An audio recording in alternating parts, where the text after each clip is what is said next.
Let me introduce you to my supervisor who inspired me during my 10 weeks in Rarotonga. Dr. Tena Rongo is a very humble marine biologist.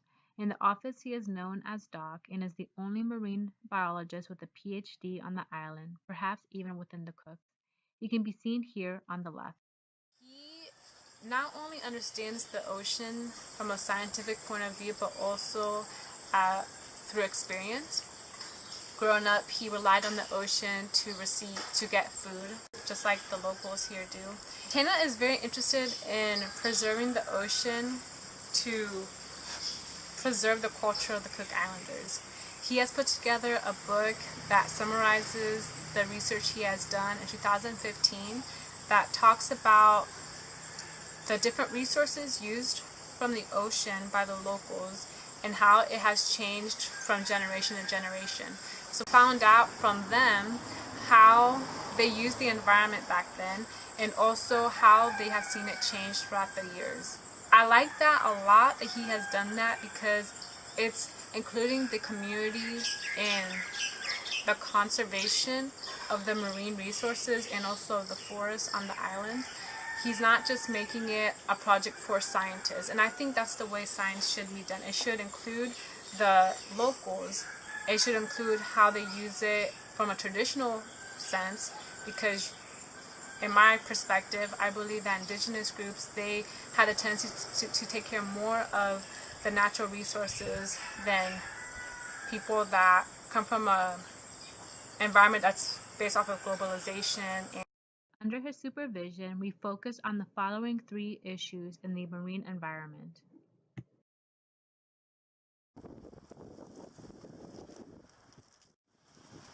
I am at Avarua Harbor, which is where the scuba divers have noticed the die-off of the sea urchin that's called vana. Its scientific name is Echinothrix diadema. And as they've gone diving, they've noticed that the sea urchins were losing their spines and eventually dying off. As Tana and I took a field trip to Avarua Harbor to investigate the dead urchins, we came to a beach that was covered in sea urchin skeletons. There were piles of skeletons along the rocks and rows of skeletons along the sand. Within the reef flat, broken off spines littered the bottom. We came across dead urchins halfway covered in spines and dying urchins in the process of losing their spines. It's a terrible thing to see a sea urchin in that state. Symptoms that we observed in the affected fauna was hemorrhaging, broken off spines, and being exposed in the open. They are usually sheltered within the rocks and crevices of the reef. Other urchins, like avake and kina, were seen to not be affected by this disease. We went into the reef flat and we also came across sea urchins that were still alive that were losing their spines. My supervisor, Tana, believes that this is a cause of a pathogen.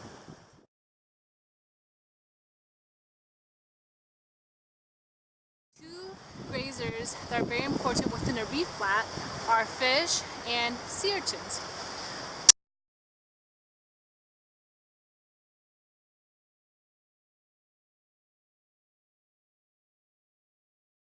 The presence of corals results in more shelter for the fish and other organisms within the reef flat, allow them to get shelter and to get food sources. So as you can see, if there aren't corals in the reef flats, there's not safety for the other organisms, and so there's a lack of balance. Basically, time will tell what will happen to this reef flat.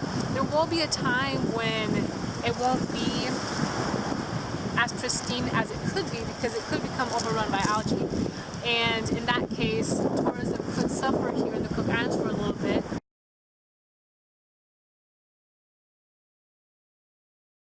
As mentioned before, 2 grazers that are very important to the reef are urchins and fish.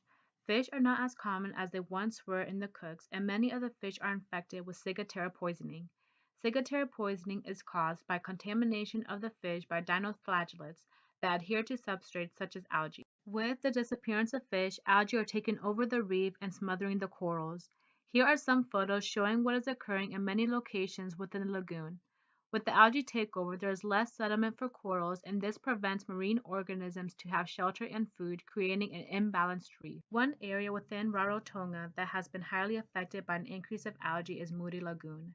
Moody Lagoon is an area with a lot of activity due to tourism. At Moody, there is a hotel directly on the beach. Moody Lagoon is a very controversial topic with the government. Some are so concerned about cleaning the beach for the sake of tourism. However, others believe that there is no fixing the lagoon. There was once a wetland located where the hotel now sits that filtered the runoff from land. It is the destruction of the natural elements of this island that is creating ecological breakdowns and a loss of balance that humans are now earnestly trying to correct.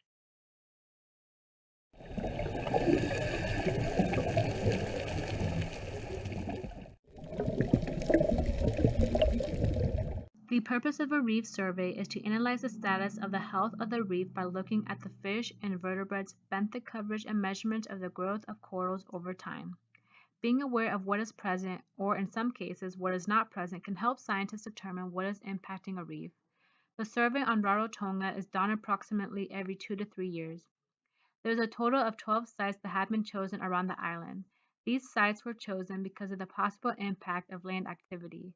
An airport, a garbage dump, hotels, land runoff hotspots, and harbors are a few examples of the landmarks that have been suggested to be affecting the reefs outside of the lagoon.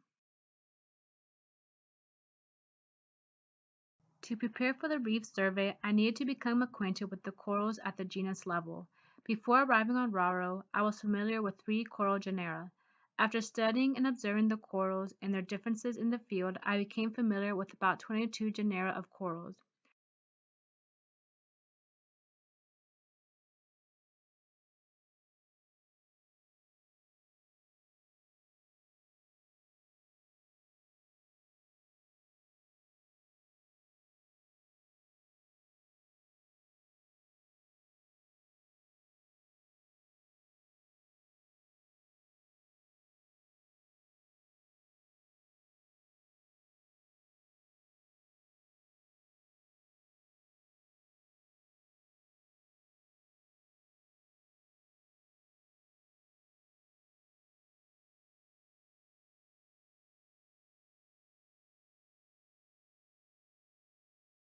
At each site, there were 4 transit lines set parallel to the shore.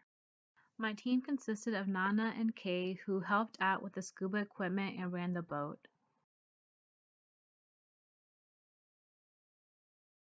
Graham was our fish expert and he went along the transit lines first. He recorded the big fish all the way down to the smallest fish that inhabit the coral. Alana and James were the invertebrate experts. Their job consisted of them swimming alongside each other on the transit line and observing the different invertebrates a meter from the transit line.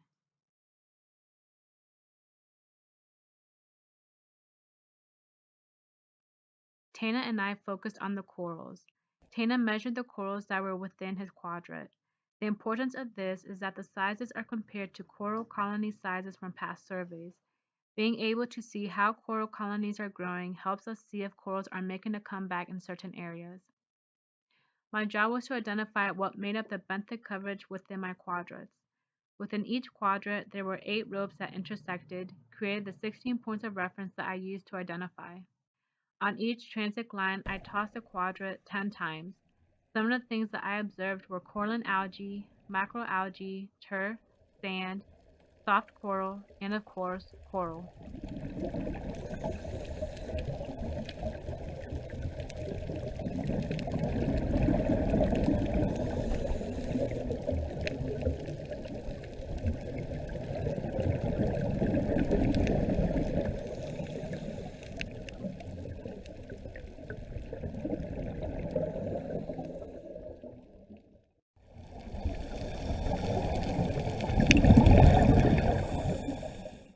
Another task I had during the dives was to photograph the corals.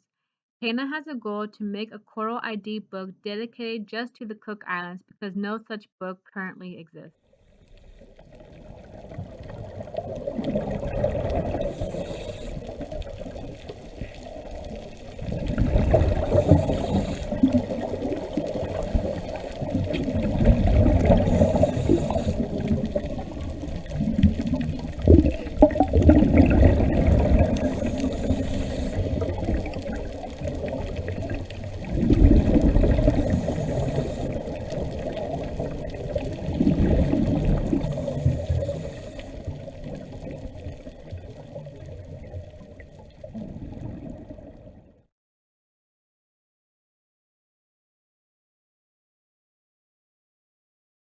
The two-year coral reef survey was completed last Thursday.